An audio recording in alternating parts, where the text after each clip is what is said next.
తెలంగాణలో కాంగ్రెస్ ప్రభుత్వం అధికారం చేపట్టి నేటికి 100 రోజులు పూర్తయిపోతోంది. అయితే 4 కోట్ల జనం ఆశలు ఆకాంక్షలతో కొలువుదీరిన కొత్త ప్రభుత్వం ప్రజాపాలనలో తన సత్తాను చాటుకుంటోంది. ప్రజల ఆకాంక్షలకు అనుగుణంగా సంక్షేమంలో అభివృద్ధిలో పరుగులు తీస్తోంది. ముఖ్యమంత్రిగా రేవంత్ రెడ్డి డిసెంబర్ 7వ తేదీన అధికార పగ్గాలు చేపట్టిన నాటి నుంచే తెలంగాణలో అసలైన స్వేచ్ఛ, స్వాతంత్ర వాతావరణం వెలువరుస్తుంది. ప్రజలు పోరాడి సాధించుకున్న తెలంగాణ స్వరాష్ట్రంలో ప్రజాస్వామిక శకం ఆరంభమైంది. తొలి రోజున ప్రగతి భవన్ ముందు ఉన్న కంచెను తొలగించి ప్రజాపాలనకు తెరలేపారు సీఎం రేవంత్ రెడ్డి. ఆ తర్వాత మహాత్మా గాంధీ, జ్యోతిబా ఫూలే వేదికగా ప్రజావాణి కార్యక్రమానికి ప్రభుత్వం శ్రీకారం చుట్టింది. ప్రతి వారంలో కూడా 2 రోజులు ప్రజలు తమ సమస్యలను నేరుగా అధికారులకు చెప్పుకునే అవకాశాన్ని కల్పించింది.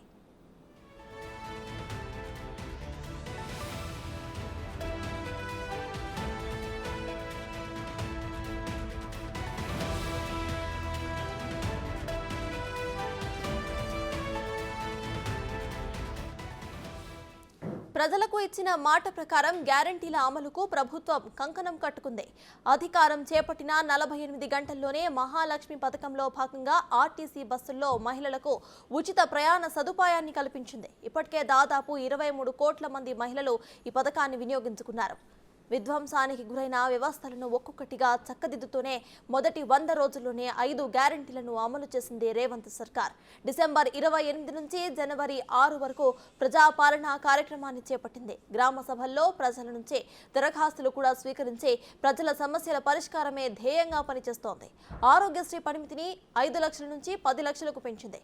మహాలక్ష్మి పథకంలో కేవలం 500 రూపాయలకే గ్యాస్ సిలిండర్ పంపిణీ చేసే పథకాన్ని అమలు చేసింది. అర్హులైన పేద కుటుంబాలకు ఉచిత గృహ విద్యుత్తును అందించే గృహజ్యోతి పథకాన్ని కూడా ప్రారంభించింది. 200 యూనిట్ల లోపు విద్యుత్ వాడే గృహ వినియోగదారులందరికీ కూడా జీరో బిల్ జారీ చేసింది. ఇందిరమ్మ ఇళ్ల పథకాన్ని ప్రారంభించింది. ఈ పథకం కింద 22,500 కోట్లతో 4,50,000 ఇళ్ల నిర్మాణానికి శ్రీకారం చుట్టింది. నియోజకవర్గానికి 3,500 ఇందిరమ్మ ఇళ్లను మంజూరు చేసింది. అర్హులైన నిరుపేదలకు సొంత స్థలంలో ఇళ్లు కట్టుకునేందుకు 5 లక్షల ఆర్థిక సాయాన్ని కూడా అందించబోతోంది. ఇక గూడు లేని వారిని ప్రభుత్వం స్థలంతో పాటు ఆర్థిక సాయాన్ని కూడా అందించాలని ప్రభుత్వం సంకల్పించింది.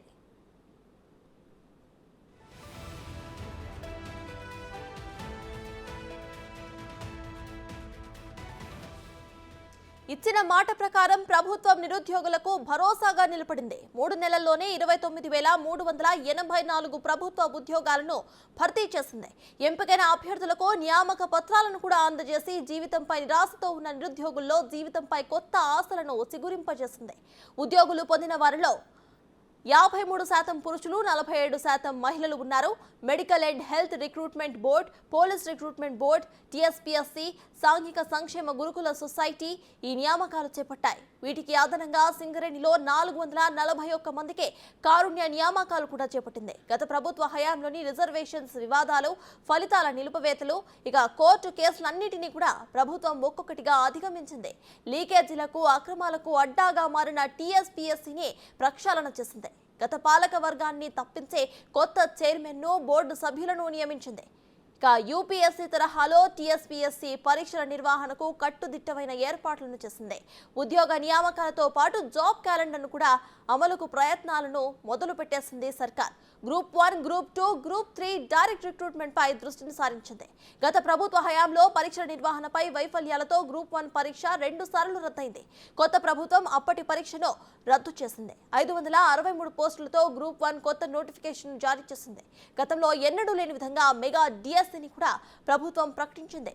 ప్రభుత్వ పాఠశాలలో ఖాళీగా ఉన్న 11,062 టీచర్ పోస్టుల భర్తీకి కూడా ప్రభుత్వం నోటిఫికేషన్ జారీ చేసింది.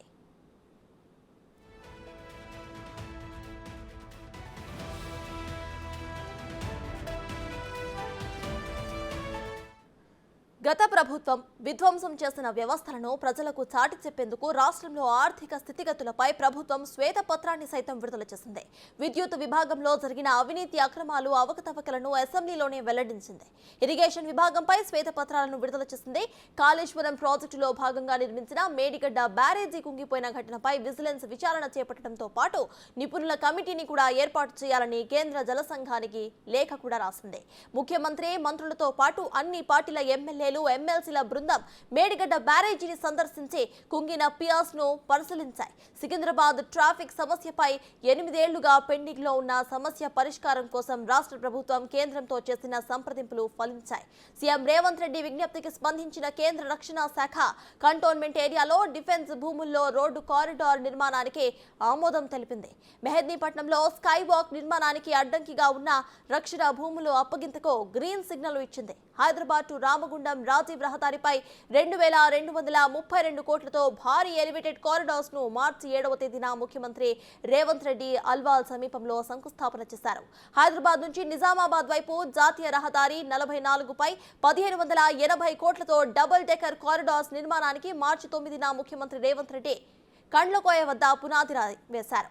ఇక హైదరాబాద్ మెట్రో రైల్ ఫేజ్ 2 విస్తరణకు ఫరూక్ నగర్ వద్ద సీఎం శంకుస్థాపన చేశారు. ఫేజ్ 2లో మొత్తం 70 కిలోమీటర్ల కొత్త మెట్రో రైలు మార్గాన్ని నిర్మిస్తున్నారు.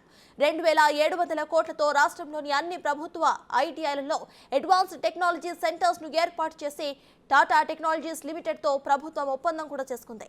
దావోస్ లో జరిగిన వరల్డ్ ఎకనామిక్ ఫోరంలో పెట్టుబడులను ఆకర్షించడంతో పాటు తెలంగాణ కొత్త రికార్డు సృష్టించింది. దాదాపు 40,232 కోట్ల పెట్టుబడులు 30,000 ఉద్యోగాల కల్పనకు భరోసాను కల్పించింది.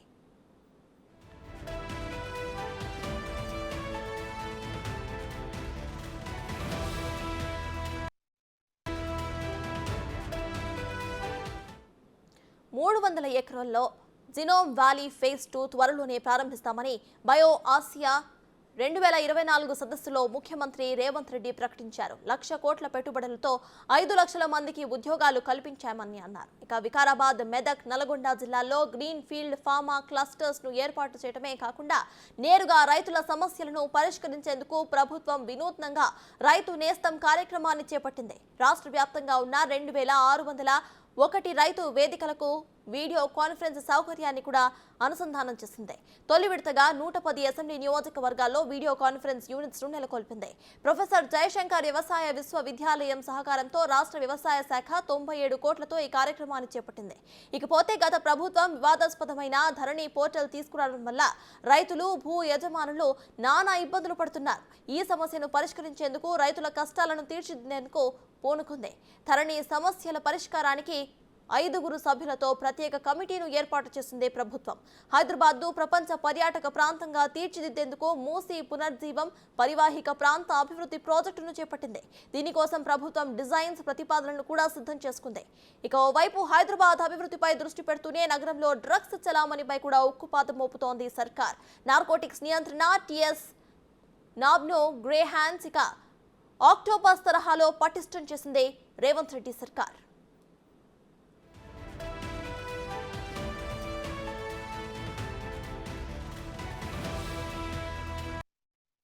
సింగరేణి ఉద్యోగులకు 43,000 మంది కార్మికులకు ₹1 కోటి ప్రమాద బీమాను కల్పించింది ప్రభుత్వం. బంజారాహిల్స్ లో బాబు జగజీవన్ రామ్ భవన్ ప్రారంభోత్సవం, ఎల్బీ నగర్ లో బైరామాల్ గూడ ఫ్లైఓవర్ ప్రారంభం, ఇక ఉప్పల్ సమీపంలో నల్ల చెరువు సీపేజ్ ట్రీట్మెంట్ ప్లాంట్, ఇక హైకోర్టు నూతన భవనానికి 100 ఎకరాల స్థలం కేటాయింపు, పారిశ్రామిక అభివృద్ధికి మెగా మాస్టర్ ప్లాన్ 2050, ఇక Indian navy radar station, Vikarabad forest ఏరియాలో దేశంలోని 2వ విఎల్ఎఫ్ స్టేషన్, ఒక్కో నియోజకవర్గానికి 10 కోట్ల చొప్పున నియోజకవర్గాల అభివృద్ధికి 1,190 కోట్లు కేటాయింపు, ఆదిలాబాద్ లో జాతీయ రహదారుల శంకుస్థాపన, ఇక పింపుల్కుట్టి ఎలక్ట్రీషియన్ ప్రాజెక్ట్, నాయనపేట కొడంగల్ ఎత్తిపోతల పథకానికి శంకుస్థాపన, మెడికల్, నర్సింగ్, ఫిజియోథెరపీ కళాశాలలకు భూమి పూజ.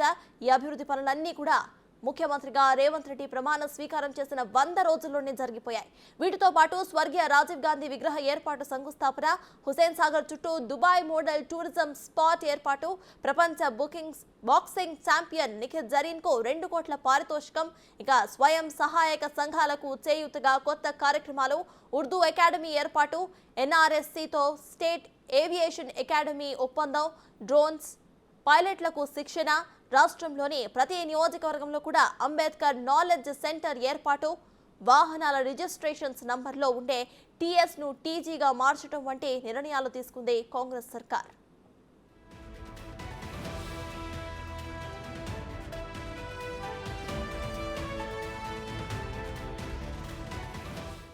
ఇదిలా ఉంటే ఈ రాష్ట్రానికి సేవ చేసిన కవులు కళాకారులను సీఎం రేవంత్ రెడ్డి ఏనాడు కూడా చిన్న చూపు చూడలేదు. వారికి తగిన గుర్తింపు నిస్తున్నారు.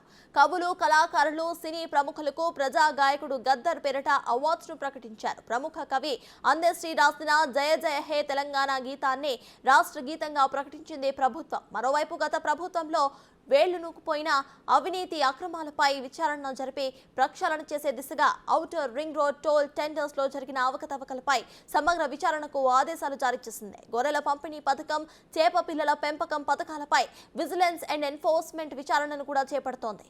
ధరణి పోర్టల్ ఏజెన్సీపై mission Bhagiratha vigilance level intra పైప్లైన్లు, ఇక గ్రామాల్లో పనులపై ఫోన్ ట్యాపింగ్ కేసుల్లో ఎస్ఐబి అధికారుల పాత్రపై వాణిజ్య పనుల శాఖ పరిధిలో 100 కోట్లకు పైగా వాట్ ఎగవేతపై ప్రభుత్వం విచారణకు ఆదేశాలు జారీ చేసింది. అభివృద్ధి, సంక్షేమం, తెలంగాణ ఆత్మగౌరవం ప్రతీకగా ప్రజా పాలన కొనసాగిస్తూ ఇందిరమ్మ రాజ్యం విజయవంతంగా శత దినోత్సవాలు జరుపుకుంటూ ముందుకు వెళ్తోంది కాంగ్రెస్ సర్కార్.